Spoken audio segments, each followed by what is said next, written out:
ल त दर्शकबिन भन्दै हामी पनि आइसकेका छौँ र यो क्रमैसँग पूजा गर्दै हामीले वहाँ माथिसम्म पुग्नुपर्ने हुन्छ र अहिले चाहिँ फिलहाल म पाथिभरा मन्दिरमा आइसकेको छु।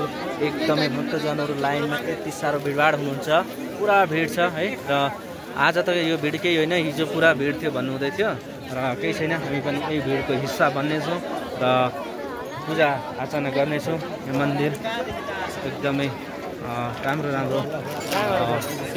सद्बुद्धि दिनुहुन्छ भन्ने छ। वहाँनिर हवन भइरहेको छ, एकदमै है देख्न सक्नुहुनेछ तपाईँहरूले। र अब भने म पनि लाइनमा लागेर यो पूजा आज गर्नेछु। सबै भिडभाड छ ल साथीहरू। अब यस्तो छ दामी चिजहरू तपाईँलाई म अवश्य देखाउनेछु। र अब म पनि गएर चाहिँ लाइनमा ठ्याक्कै बस्ने हो। यहाँ सुरुमा गणेश पनि यहाँ पूजा भइरहेको छ र सबै भक्तजनहरू बसिराख्नु भएको छ लाइनमा।